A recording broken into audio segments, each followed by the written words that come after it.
I could hear muffled screaming. Then it went quiet. I thought maybe it was the television. You're listening to Crimeco, and I'm about to tell you about the longest wait for justice in British criminal history. Picture this. It's June 28, 1967. The Beatles are dominating the charts, England is buzzing with optimism, and in a quiet Bristol neighborhood, a 75-year-old woman named Louisa Dunn is about to become the victim of a crime that won't be solved for nearly 6 decades. 58 years. That's how long it took to bring justice to Louisa Dunn. And when that justice finally came, it arrived in the form of a 92-year-old man shuffling into a courtroom, carrying a secret he'd kept hidden for longer than most people live. Let me take you back to Britannia Road in Easton, Bristol, 1967. It's a working-class area where people know their neighbors, where front doors are often left unlocked, and where a woman like Louisa Dunn represents the heart of the community. Louisa Dunn was a mother, grandmother, and a well-known member of her community. But on that Wednesday evening in June, something shifts in the quiet rhythm of Britannia Road. The neighbors hear something that doesn't quite fit, a scream that cuts through the evening air, then silence that feels too heavy. The next morning, a neighbor makes a discovery that will haunt this community for decades. Louisa, 75, also known as Louise, was found dead in her home in Britannia Road, Easton, by a neighbor on Wednesday the 28th of June, 1967. The scene inside her modest home tells a story of violence that shocks even experienced investigators. The cause of her death was determined to be strangulation and asphyxiation. She had also been raped. Think about that for a moment. This is 1967. DNA testing doesn't exist. Forensic science is in its infancy. But the killer leaves behind evidence that will eventually become his downfall. Evidence that investigators in 1967 couldn't fully utilize, but they carefully preserved. The killer had left a palm print on her window as well as their DNA on her clothing. A palm print and DNA, two pieces of evidence that would sit in storage for decades, waiting for technology to catch up. The 1967 investigation follows every lead they can. They canvass the neighborhood, they interview everyone who knew Louisa, they process the crime scene with the best tools available to them, but this case joins the growing pile of unsolved murders. Another family left without answers, another community left feeling unsafe. But here's what makes this story different from so many cold cases: the evidence preservation. Think about it. Someone in 1967 made the decision to carefully store that palm print to preserve those clothing samples. They couldn't have known that DNA testing would be invented, that forensic science would advance to the point where microscopic evidence could identify a killer decades later. Fast forward to 2023. In 2023, the case was reviewed, including an examination of the forensic evidence. New eyes, new technology, new possibilities. Detective Inspector Dave Marchant and his team are looking at evidence that's older than they are, evidence that witnessed a crime when Harold Wilson was Prime Minister and the world was a completely different place. This is where the story takes a fascinating turn. The forensic review isn't just about running DNA through databases, it's about understanding how evidence degrades over time, how to extract information from samples that have been sitting in storage for over half a century. It's cutting-edge science applied to vintage evidence. And then comes the breakthrough. In November 2024, Ryland Headley, a 92-year-old man from Ipswich, was arrested on suspicion of murder and rape, after being linked to the crime scene by DNA evidence. He was 35 years old at the time of the crime. Let that sink in. Ryland Headley is 92 years old when he's arrested. He's been living with this secret for 57 years. He was 35 when he killed Louisa Dunn, a man in his prime, capable of overpowering a 75-year-old woman. Now he's facing justice as a nonagenarian. The arrest sends shockwaves through both communities. Bristol, where Louisa lived and died, and Ipswich, where Headley has been living quietly for decades. Imagine being his neighbors, his acquaintances, learning that the elderly man you've known has been harboring such a dark secret. But here's where this case becomes even more complex. As investigators dig deeper into Headley's past, they uncover something that changes everything. This wasn't a one-off crime.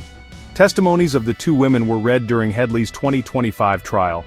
There were other victims in 1977, other women who survived attacks that bear similarities to what happened to Louisa.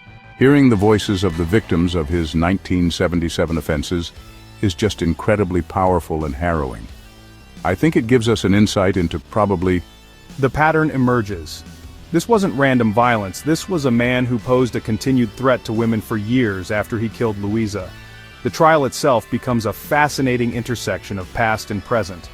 During the trial, the jury was presented with statements originally taken in 1967 in which witnesses described hearing a muffled scream, followed by... Imagine being a juror, listening to witness statements from 1967, hearing the voices of people who are likely no longer alive, understanding that you're the link between a crime committed in the swinging 60s and justice in the digital age. The prosecution's case rests on that DNA evidence and palm print, scientific proof that connects Headley to the crime scene. But there's something profound about the witness testimony from 1967. Those neighbors who heard Louisa's scream, who reported it to police, who provided statements that would be read in court nearly 60 years later. They became unwitting guardians of evidence, preserving crucial moments in time. The defense faces an almost impossible task. How do you defend against DNA evidence? How do you create reasonable doubt when science can place your client at the scene with virtual certainty? The case becomes less about whether Headley committed the crime and more about understanding how such evidence can be preserved and utilized across decades. When the verdict comes in, it marks a historic moment. Headley was convicted on Monday, and the verdict brought an end to a cold case that remained unsolved for 58 years. The judge delivers a life sentence to a 92-year-old man, acknowledging both the severity of the crime and the unusual circumstances of prosecuting someone at such an advanced age. But there's something deeply troubling about this timeline.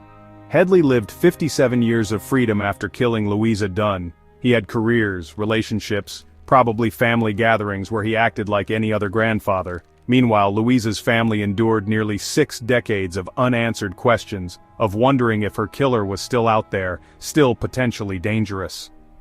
Mrs. Dunn's death continues to have a traumatic impact on her family members. The passage of time has not lessened their pain.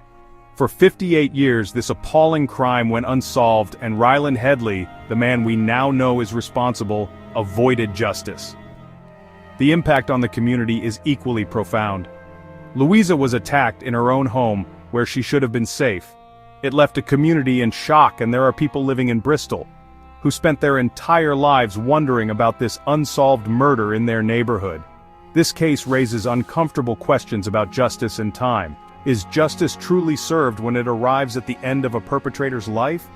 Headley will likely spend his remaining years in prison, but he's already lived a full life, something he denied Louisa Dunn. Yet there's something powerful about the persistence of evidence, about the way truth can survive decades of silence. That palm print on Louisa's window, that DNA on her clothing, they waited patiently in storage, like witnesses that couldn't speak until technology gave them a voice. Detective Inspector Dave Marchant captures the significance. The brutal murder and rape of Louisa Dunn has been solved after almost 6 decades. It's a victory for forensic science, for cold case investigation, for the families who never gave up hope. But it's also a reminder of how many other cold cases are sitting in evidence rooms, waiting for the right technology, the right investigator, the right moment when science can finally speak for the victims who can no longer speak for themselves.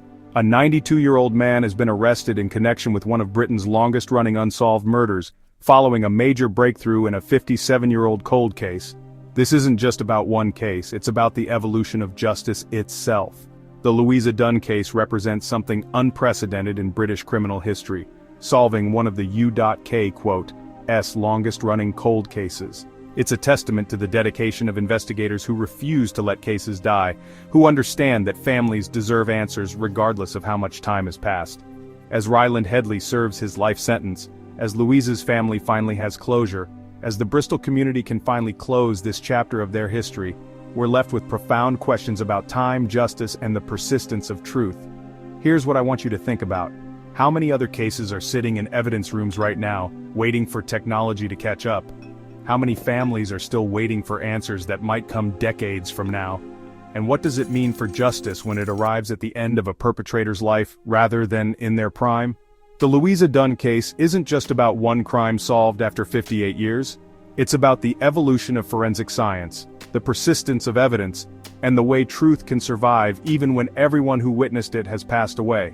It's about a 75-year-old woman whose death finally received justice when her killer was 92, and what that means for our understanding of crime, punishment, and the long arc of justice.